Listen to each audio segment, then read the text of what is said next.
Rohingya say these are mass graves in Butidong and Mongdo towns in Myanmar, western Rakhine state. Rows of bodies showing signs of torture, women and children among them. Survivors say the Arakan Army, a powerful rebel group, killed hundreds of people here. 18-year-old Nur Salma says she fled to Bangladesh after she watched as her parents were shot dead. 6 of her siblings are still missing.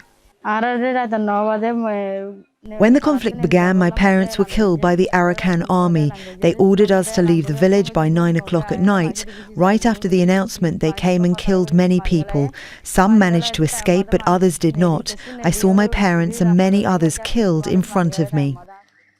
The Arakan Army controls much of Rakhine state. In a recent report, Human Rights Watch says the rebels are committing widespread abuses similar to those once carried out by Myanmar's military.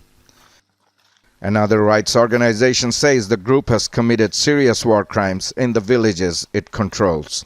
For Fortify Rights, we've documented in 2024 and 2025 egregious human rights abuses by the Arakan Army, an ethnic resistance army fighting the Myanmar military. This army has committed torture, detention, and killings against Rohingya in northern Rakhine state. We, as Fortify Rights, even documented a number of cases of beheadings. We've called on the International Criminal Court, the ICC, to investigate Arakan Army crimes and hold high-level perpetrators accountable. Like many of his friends and neighbors in recent months, Ansarullah and his family left their home and crossed into Bangladesh. The Arakan Army massacred many in our village, including my brother's entire family. Barely a third of the people survived. We left our village because our homes were destroyed and we were barred from returning. More than 1 million Rohingya now live in Bangladesh in what is considered the world's largest refugee camp. The UN Refugee Agency recently estimated that around 150,000 Rohingya had fled to Cox's Bazar in the past 18 months, escaping the conflict in the Myanmar's Rakhine state. Thousands more continue to cross the border, seeking safety in Bangladesh. From the ashes of the Arakan attacks, the dead can no longer cry out. But survivors say they hope the world will hear their calls for justice. Tanvir Chowdhury, Al Jazeera, Dhaka. Right, and responding to those calls of justice is the newly formed Arakan Rohingya National Council, also known as ARNC.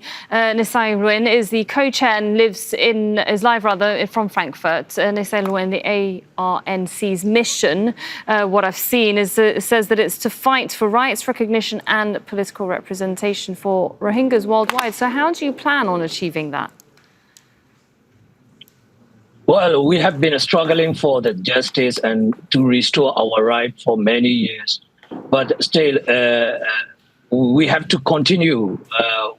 First of all, I want to mention about this massacre that happened last year. After 15 months, we received the photo. Before that, nobody will believe, and nobody believed, and nobody give the attention. We have been to many government. We had the many meeting with the many government.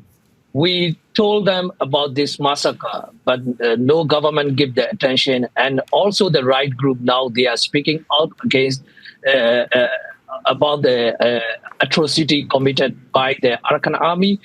So we will explore all avenue to get the justice because we deserve the justice. This is not just now, just last year happening. Since the 1978, the Myanmar military and the government have been committing all international crime against us. And now we have got the additional perpetrator, the Arakan Army.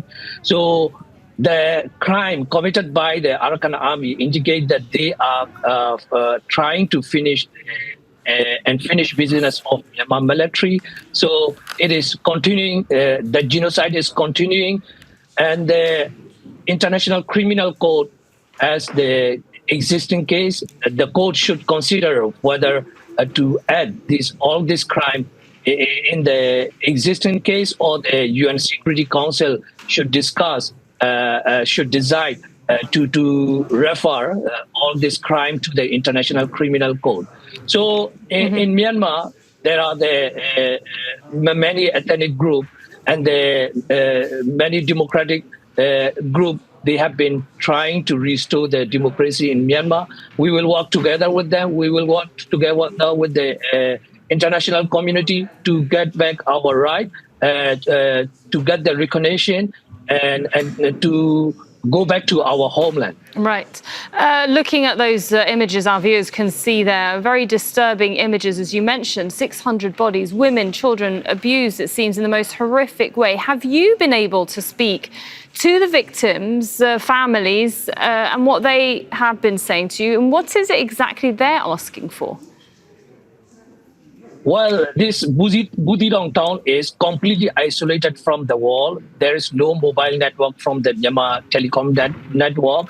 And they have the very low signal from the Bangladeshi network. So it is very difficult to reach out them. Last year, after I heard about this massacre, in 2 days I got the news and I tried to reach out all the people who have the Passam account.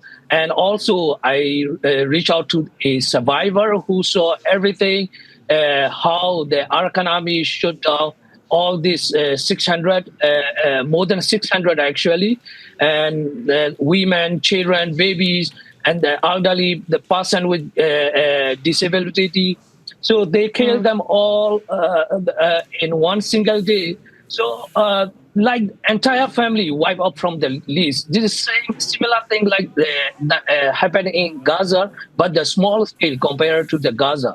So what they want is they want justice. Only a few survived, but even for the one person, we deserve the justice. Right. So they all asking the UN Security Council immediately should discuss this matter, because this is not the small case. This is more than 600 people. And they deserve the justice. Yeah. Mr. San Lwin, I just wanted to perhaps put some context here on how this has happened in the first place, because the Muslim Rohingyas are they're caught up between being abused and persecuted by Myanmar's military junta and now the Arakan Army. Who are they exactly? Because they pledged that they would be inclusive, that they would have equitable governance in the area that they took from Myanmar, but that doesn't seem to be the case. Can you very briefly give us a sum up of how we got here? Well, Myanmar military and the Arakan Army, they are fighting each other. But when it comes to the Rohingya issue, they have the they have the similar target to wipe off the entire Rohingya population from the country. That is the reason the Arakan Army started killing the Rohingya, burning the Rohingya villages, even the Budidong town, entire town. Last year on May 17, they have burned off all the houses. So this way they can wipe off the entire population. That is the reason more than 150,000 fled to Bangladesh in a year. So the policy on the Rohingya by the Myanmar military and the Arakan Army is the same, to wipe up entire population. This is the ethnic cleansing, and also the Arakan Army is carrying out the genocide and finished business of the Myanmar military. Yeah. Okay, thank you very much, Mr. San Lwin, co-chair of the newly formed Arakan Rohingya National Council. Thank you so much. Don't miss out. Get the full picture. Subscribe to Al Jazeera for reliable news, expert insight. Like, share, stay ahead.